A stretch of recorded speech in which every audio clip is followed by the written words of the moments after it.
Sinasabi na ang Pilipinas raw ang isa sa major na makikinabang sa updated na regulation ng FIBA. Yan ang sabi sa China na malakarawan tulong sa atin, sa Japan, or sa West Asia, kagaya ng Jordan at Lebanon. And dagdag pa rito, sila'y nangangamba paano na kung sabay naglaro si Jalen Green at Jordan Clarkson. Sigurado daw na ito'y nakakatakot at sasamahan pa ng ilang field foreigners. Well, tungkol kay JC at Green, so pare wala pang konkretong basihan kung sila nga ba'y pasok sa bagong rule. Kaya hindi pwedeng i-declare na sila ay eligible. At lumabas din ang balita ng rule ay hindi retroactive. Or yung mga players na nasilip na ng FIBA ang status ay hindi nasakop ng bagong rule. Although pwede pa rin ma-review ng FIBA kung may mga bagay katulad ng residency at nakakuha ng passport before 18. Kaya ang makikinabang daw dito ay ang mga bago or hindi pa nakakapaglaro sa FIBA tournament. Ang maganda lang ay magkakaroon ng 2 years na leeway para sa mga hindi pa nadidiscover na players na may dugong Pinoy. Kaya mas mahabang panahon para kumuha ng passport ang mga Filipino foreigners sa iba't ibang bansa na planong maglaro sa national team. Marami ang nagtatanong tungkol kay Sage Tolentino.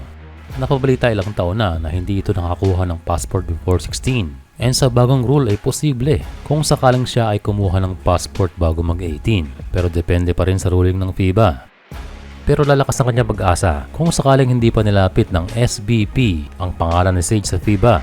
Meaning to say, pwedeng ma-review ang kanyang status. Patagal mangyayari lamang ang mga yon kung sakaling meron talagang papeles si Tolentino.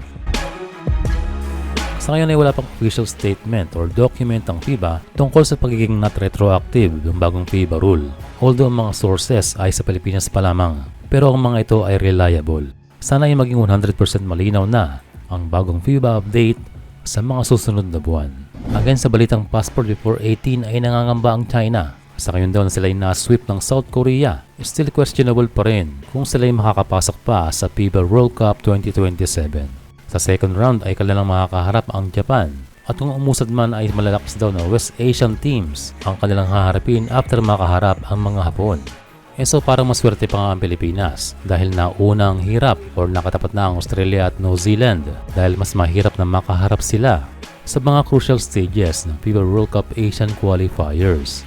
Again, natuwa ang SBP sa balita dahil may magandang epekto ito sa ating national team. And sa ngayon ang bagong trabaho ay silipin kung sino-sino ang pumasok sa bagong FIBA rule. Sa ngayon ang importante ay malaking kaluwagan ng bagong rule ng FIBA. Hindi man lahat ay pasok sa rule na ito. Ang mahalaga ay merong pagbabago. Maaaring totoong sinabi ng China na pabor sa atin ang passport before 18.